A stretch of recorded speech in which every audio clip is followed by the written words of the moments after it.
샬롬, 안녕하세요. 오늘은 요한계시록 27강 16장 10절부터 21절까지 16장 끝나겠습니다. 요즘 가을이죠.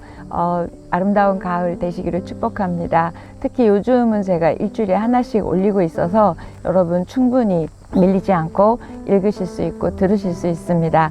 이제 요한계시록 얼마 남지 않았으니까요. 끝에 마지막 힘을 내서 요한계시록 잘 끝났으면 좋겠습니다. 10절, 11절입니다. 또 다섯째 천사가 그 대접을 짐승의 왕자에 쏟으니 그 나라가 곧 어두워지며 사람들이 아파서 자기 혀를 깨물고 아픈 것과 종기로 말미암아 하늘의 하나님을 비방하고 그들의 행위를 회개하지 아니하더라. 다섯째 천사가 대접을 짐승의 왕자에 쏟고 있습니다. 짐승은 하나님을 모독하고 성도들을 박해하고 미혹하는 세력이란 것을 13장에서 나왔었습니다. 이 짐승의 왕자는 하나님의 보좌를 대적하는 악마적 세력을 상징하고 있습니다. 다섯째 대접이 짐승의 왕자에 쏟아지자 그 나라가 어두워지고 사람들이 얼마나 아팠던지 혀를 깨물고 독한 종기로 괴로워하고 있는 모습이 나옵니다. 다섯째 재앙으로 인한 흑암이 출애굽기 10장의 9째 재앙을 연상시키고 있습니다. 넷째 대접 재앙과 마찬가지로 다섯째 대접 재앙도 회개로 이어지지 않고 있습니다. 재앙으로 고통을 받는 악인들은 자신들의 죄를 회개하기는커녕 하나님을 모독하고 있는 모습이 나옵니다. 이 사람들의 상태가 어둠인데 어둠은 사실 영적 무지이지요. 그 영적 무지의 결과가 고통임을 알 수 있습니다. 이런 고통 중에 있음에도 불구하고 하나님을 비방하고 행위를 회개하지 않습니다. 이 진노도 결국 안 믿는 자들을 향한 하나님의 경고입니다. 끝까지 진리를 거역한 완고한 인생들을 향한 마지막 심판을 말하고 있습니다. 12절입니다. 여섯째 천사가 그 대접을 큰 강 유브라데에 쏟음에 강물이 말라서 동방에서 오는 왕들의 길이 예비되었더라. 여섯째 천사가 대접을 큰 강 유브라데에 쏟자 강이 말라버렸습니다. 말라서 길이 된 그 유브라데 강바닥에 동방에서 오는 그 왕들의 길이 준비된 것입니다. 강이 마르니까 이제 땅이 됐겠죠. 그 땅을 밟고 지금 동방에서 오는 왕들의 길이 되었음을 설명합니다. 여기서 말하는 유브라데 강이 무엇이며 왜 말랐고 또 여기로 돌아오는 동방의 왕들이 정체가 무엇인지 우리는 좀 알아야 될 것 같습니다.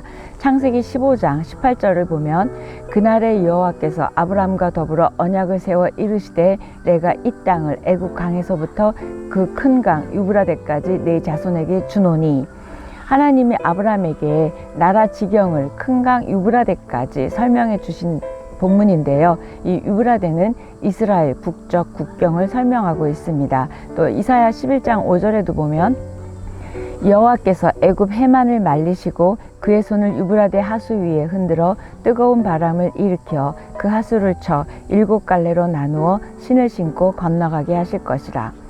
하나님이 유브라데 강을 말리시고 길을 만들어서 아수르에 잡혀갔던 이스라엘 백성들이 그 말라서 길이 된 그 땅을 밟고 유브라데 강을 통해서 돌아온다는 말이 바로 이사야의 말씀입니다.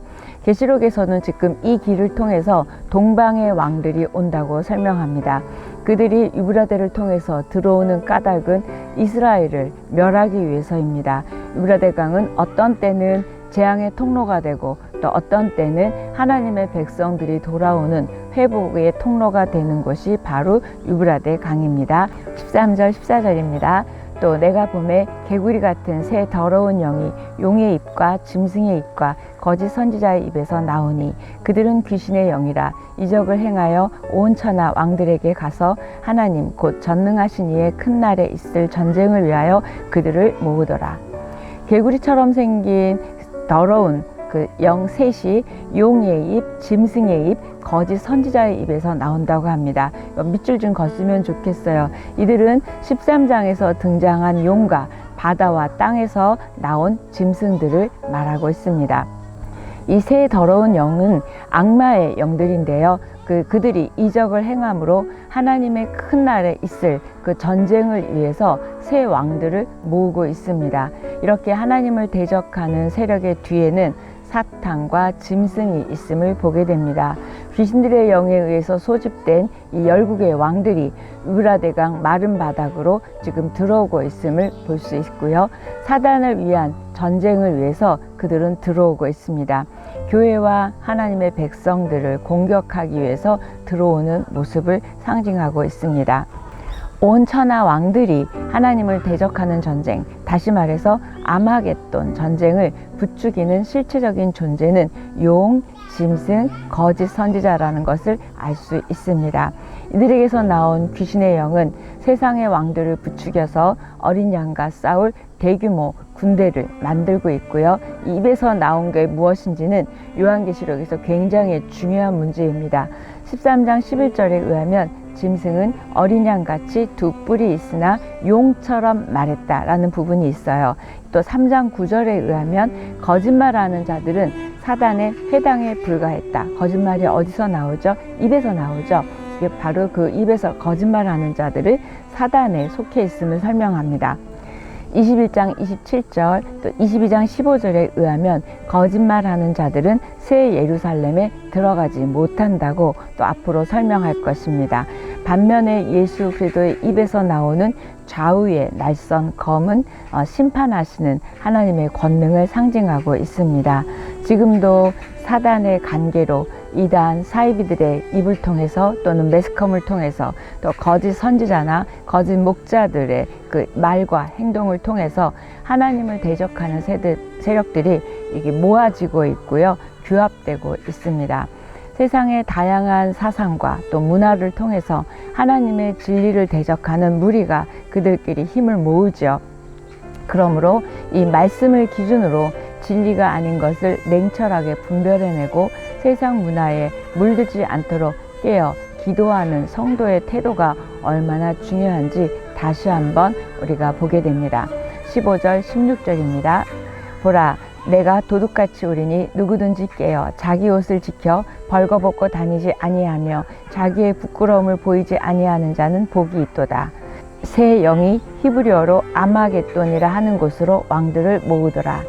이들이 전쟁하려고 모인 곳이 바로 아마겟돈이라는 곳입니다. 아마겟돈 전쟁은 짐승의 수 666과 더불어 요한계시록에서 관심을 끄는 주제입니다. 아마겟돈은 산을 의미하는 하르라는 단어와 마겟돈이라는 말과 합쳐진 단어인데요. 이 마겟돈이라는 단어는 원래 무깃도라는 말입니다. 우리 성경 읽을 때 무깃도 전투 기억나시죠? 그래서 이 아마겟돈은 무깃도의 산이라는 뜻입니다. 성경에 무깃도가 몇 번 나오는데 이스라엘 역사에 있어서 가장 처절한 전쟁이 끊임없이 벌어졌던 것이 바로 무깃도고요. 그것이 그 무깃도는 요충지이자 요새임을 알게 됩니다.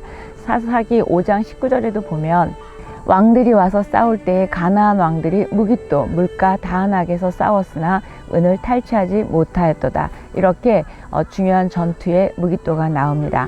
아마겟돈 전쟁의 핵심은 하나님을 대적하는 모든 악한 영과의 세력이 예수님께 대항하다가 패배해서 영원한 심판을 당하는 종말론적 전쟁을 상징합니다. 굉장히 중요하고 굉장히 좋죠. 지금도 우리의 삶의 현장에서 매일매일 일어나고 있는 영적 전쟁인 아마겟돈 전쟁을 우리는 대비해야 할 것입니다.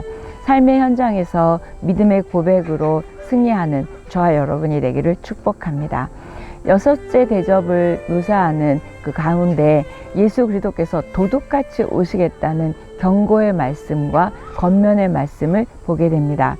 이것은 분명히 재림의 언어입니다. 성도는 종말론적 전쟁에 직면해 있기 때문에 영적으로 잠들지 않고 깨어 있어야 함을 말씀하고 있습니다. 그런데 어둠에 속하지 않고 빛에 속한 성도에게 주의 날은 도둑같이 임하지 않을 것입니다. 왜요? 깨어서 준비하고 있었기 때문에 알고 있는 거죠. 그래서 깨어 자기 옷을 지켜라 이 말씀을 하고 계시는데요. 이때 이 동사가 현재 분사로 되어 있습니다. 지속적으로 쭉 깨어 있으라고 명령하고 있습니다. 깨어서 지켜야 하는 자기 옷은 그리스도의 대속으로 인한 구속의 은혜, 구원의 은혜죠. 또 하나님을 향한 믿음일 것입니다. 하나님의 관심은 이런 어떤 엄청난 사건들이 일어나기보다는 그것들을 이겨야 하는 성도들에게 있습니다. 요한계시록에 담긴 이 계시의 목적은 종말의 때에 이런 일이 일어날 것이다, 힌트를 주시는 것이 아니라 언제 오실지 모르는 그 예수 그리스도의 재림을 준비하는 자세로 오늘을 거룩하게 살도록 하는 것이 목적입니다. 준비된 성도는 종말의 시기가 언제인가 보다는 내 자신이 영적으로 깨어 있는지, 또 영적 상태, 삶의 상태에 더 관심을 기울여야 할 것입니다. 17절 18절입니다. 일곱째 천사가 그 대접을 공중에 쏟음에 큰 음성이 성전에서 보좌로부터 나서 이르되 되었다 하시니 번개와 음성들과 우레소리가 있고 또 큰 지진이 있어 얼마나 큰지 사람이 땅에 있어 온 이래로 이같이 큰 지진이 없었더라. 일곱째 천사가 이 대접을 공중에 쏟자 성전 보좌로부터 되었다라는 음성이 들렸습니다. 큰 성 바벨론에 대한 심판이 이제 완성되었음을 의미합니다.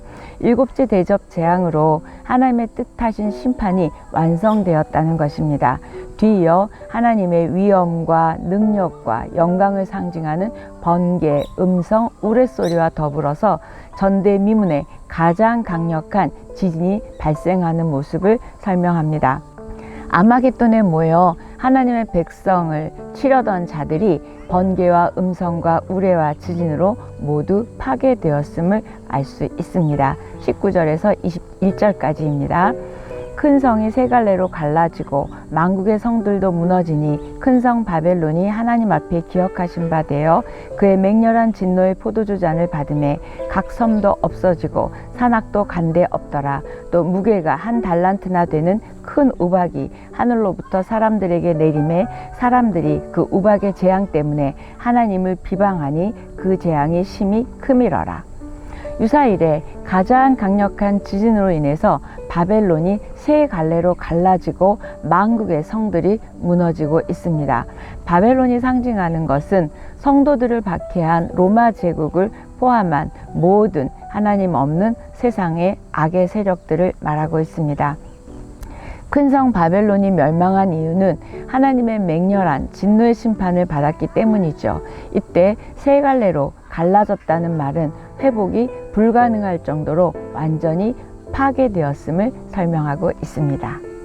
14장 8절에 의하면 바벨론은 음행으로 모든 나라에게 진노의 포도주를 마시게 한 죄 때문에 멸망할 것이라고 하신 말씀이 있었거든요. 18장에 가면 또 바벨론의 멸망한 이유와 또 그들의 죄목이 상세히 나오게 됩니다. 바벨론으로 상징된 모든 악의 세력은 하나님의 준엄한 심판을 피할 수 없음을 말하고요. 또 바벨론과 결탁된 만국도 심판을 받을 것을 의미하고 있습니다. 하나님께서는 성도들을 핍박한 바벨론의 죄악을 잊지 않으시고 반드시 보복할 것입니다. 모든 섬과 산이 사라지고 큰 우박이 내린다고 하는데요. 지진이 나고 또 섬과 산이 없어지는 것은 여섯째 인 재앙과 비슷합니다. 그 여섯째 인 재앙이 6장 12절 14절이니까 한번 돌아서 한번 읽어보시면 좋을 것 같습니다. 우박이 얼마나 큰지 무게가 한 달란트나 된다고 합니다. 이것은 34kg에서 45kg이래요. 어마어마한 무게의 우박이 떨어지고 있습니다. 악인들은 이 거대한 우박으로 고통을 당하는데도 회개하지 않고 도리어 하나님을 비방하고 있습니다. 대단하죠. 악인들이 이 넷째 대접과 다섯째 대접 재앙에 보인 반응은 같습니다. 마지막 심판은 이렇게 하나님의 음성으로 이루어지는 강력한 천재지변임을 알 수 있습니다. 하나님의 음성이, 하나님의 말씀이 모든 것을 결정합니다. 하나님께서 말씀으로 천지를 지으셨던 것처럼 하나님의 말씀으로, 하나님의 음성으로 세상을 심판하시는 것을 보게 됩니다.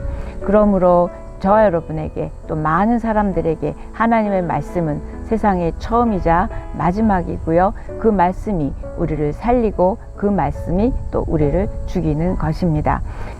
그리스도인들은 바벨론에 비유되는 세상의 그 모든 핍박, 어려움 속에서 맞서 싸우며 살아갈 것입니다. 세상의 영향력, 돈의 영향력, 권력과 음란한 문화 앞에 그리스도인은 하나님의 전신갑주로 무장하고 싸워야 할 것입니다. 세상의 권세는 오늘 말씀을 통하여 보면 무너질 것입니다. 아멘. 성경은 우리에게 깨어있고 흔들리지 말고 미혹되지 말고 분별해야 함을 강조하고 있습니다. 주님이 이기셨으므로 우리도 이길 것입니다. 아멘. 오늘 여기까지 하겠습니다.